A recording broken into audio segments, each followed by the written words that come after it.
भर दियल राजा बोलिया सुनाई के, भर दियल पेट राजा बोलिया सुनाई के। चली जा बनैहर बीरनवा बोलाई के, चली जा राजा नैहर बीरनवा बोलाई के।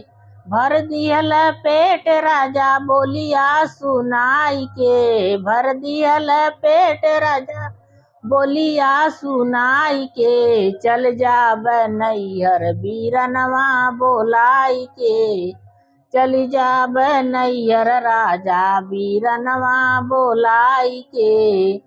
का करी है सासू का करी है ससुरु, का करी है सासू का करी है ससुरु, का करी है टोला मोहल्ला समझाई के। चली जा राजा बीरनवा बोलाई के, चल जा राजा बीरनवा बोलाई के।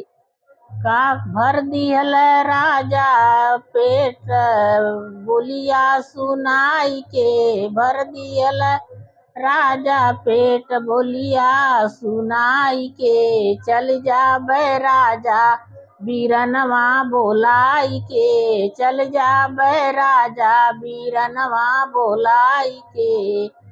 का करी है जेठ का करी है जेठानी, का करी है जेठ का करी है जेठानी, का करी है अड़ोसी पड़ोसी समझाई के। चल जा राजा बीरनवा बोलाई के, चल जा राजा बीरनवा बोलाई के। भर दियल पेट राजा बोलिया सुनाई के, भर दियल पेट राजा बोलिया सुनाई के। चल जा राजा बीरनवा बोलाई के, चल जा राजा बीरनवा बोलाई के।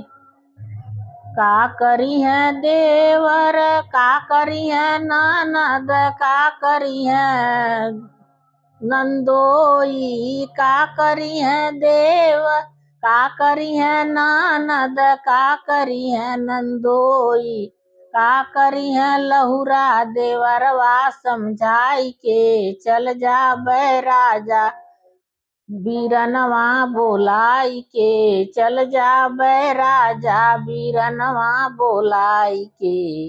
भर दियल राजा तू बोलिया सुनाई के, भर दियल पेट राजा बोलिया सुनाई के, भर दियल पेट राजा बोलिया सुनाई के।